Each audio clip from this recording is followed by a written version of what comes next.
সময় কেমন যেন চলে যায় নদীর স্রোতের মতো, তাই না? যেমন সময় আর ফিরে আসে না, তেমন কেউ চলে গেলে আর ফিরে আসে না। মানুষটা আমাদের মধ্যে নেই, একটা বছর হয়ে গেল মানুষটা আমাদের ছেড়ে চলে গেছে। মানুষটা আর ফিরবে না আমাদের মধ্যে।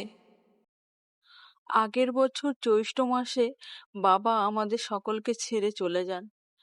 আর আমি বাবার এমনই হতভাগা মেয়ে যে বাবার কাজটাও তখন আমি করতে পারিনি। তখন আমার প্রেগনেন্সি 6 মান্থ চলছিল, 6 মান্থের প্রথম দিকে আর কি।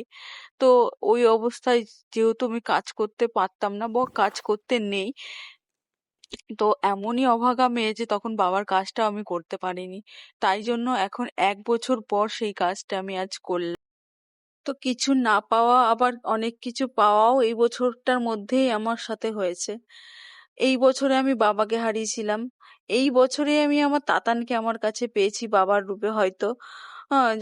জানেন তো অনেক কিছু আছে তাতানের মধ্যে যেটা আমার বাবার মধ্যে ছিল।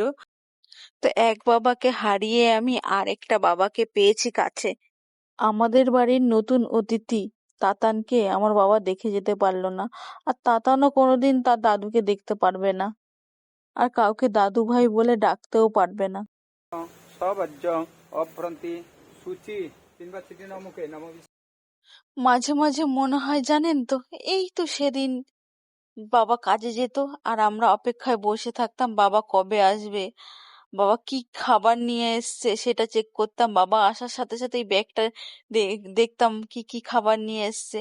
মাঝে মাঝেই মনে পড়ে এই তো সেদিন যে গরমের ছুটির কদিন আগে থেকেই বাবা বলতো কি যে গা হাত পা টিপে দে, চুল টিপে দে, তোদের আমি গরমের ছুটিতে এবার পাক্কা ঘুরতে নিয়েই যাব।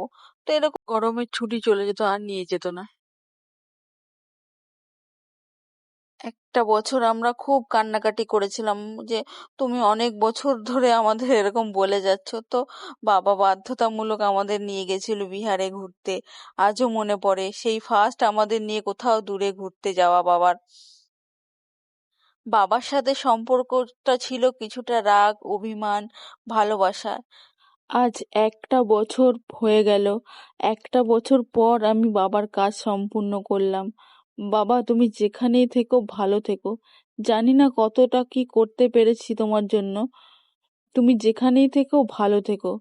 তোমার জানেন তো মানুষটা খেতে খুব ভালোবাসতো, তাই জন্য আজকে বাবার কাছে আমি কিছুটা তার পছন্দ রান্না চুষি পিঠে খেতে খুব ভালোবাসতো, উচ্ছের তরকারি মাছের মাথা খেতে খুব ভালোবাসতো।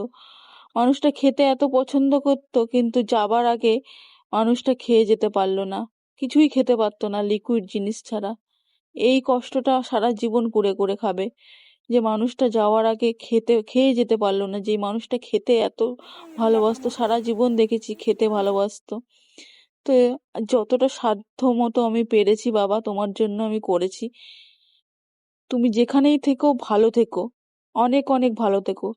এই জন্মে তোমার যত পাওয়া না পাওয়া, চাওয়া পাওয়া অসম্পূর্ণ ছিল, সেটা যেন তোমার পরের জন্মে সব সম্পূর্ণ হয়, এটাই আমি কামনা করি। তুমিও ভালো থেকো, আর আমাদেরও আশীর্বাদ করো যেন আমরা অনেক অনেক ভালো থাকি।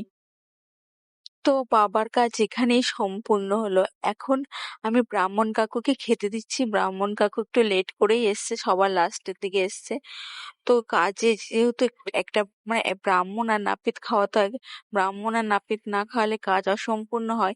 তাই জন্য বললাম যে এখন এই ব্রাহ্মণ নাপিত আগে খেয়ে গেছে, আর এই যে ব্রাহ্মণ কাকুকে এখন খেতে দিচ্ছি, এখন আমার কাজটা সম্পূর্ণ হলো। বাবার কাজটা পুরোপুরি আমি আজ সম্পূর্ণ করতে পারলাম একটা বছর পর।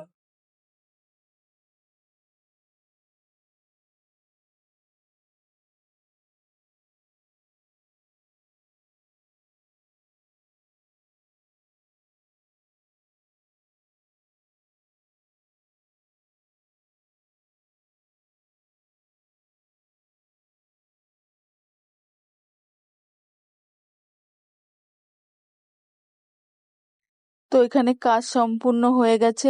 আর যেহেতু 5টা ব্রাহ্মণ আর নাপিত খাওয়াতে হয়, তো 5টা ব্রাহ্মণ তো আর পাওয়া সম্ভব না।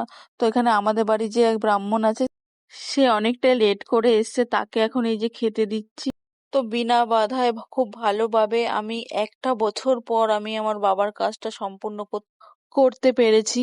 বাবা, তুমি যেখানেই থেকো ভালো থেকো। আমি আমার সামর্থ্য ও সাধ্য অনুযায়ী তোমার কাজ করলাম। আমাদের সকলকে ভালো রেখো।